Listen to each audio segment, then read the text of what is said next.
Denise, thank you very much. You know, I was spending a spectacular Colorado fall day on the couch watching the Colorado Buffaloes venture into Columbia, Missouri to tangle with my alma mater, the Missouri Tigers. This was a tough game for the young Buffs, considering Mizzou had lost 2 straight games to dash any hopes the talented Tigers had of winning a national title.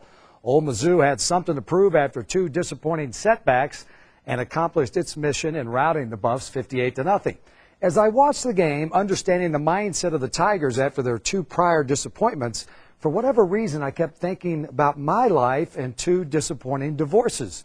In many ways, the same feelings are present. Disappointment with ourselves, whether it's a football team that's underachieved or it's the father of 2 wonderful children, one from each marriage, who also has the challenge of bouncing back from the sense of underachievement I have felt in falling short of my marriage dreams and goals.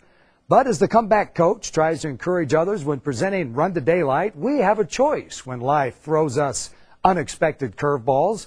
We can choose. It's entirely up to us to become a victim of our circumstance, or as I would suggest, far better, become a student of the experience. Learn from it. I would also offer, quite often, once the dust settles and the pain subsides, we realize change, especially unwanted change, brings things into our lives worth keeping no matter what. An absolutely wonderful girlfriend of almost 5 years is proof of that for me.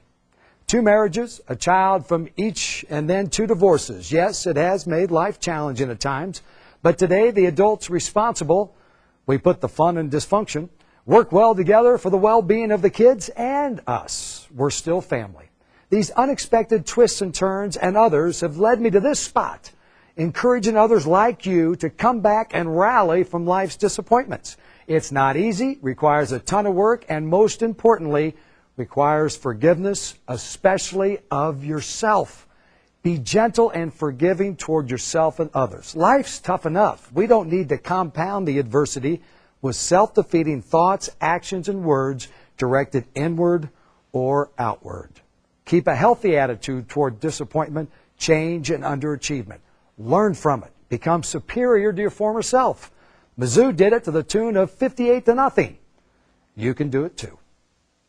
Great inspiration. If you'd like to sign up for the Comeback Coach's weekly pep talk, to purchase one of his books, or if you're part of a group planning an event and need an inspirational speaker or an MC, go to the coach's website at seekvictory.com.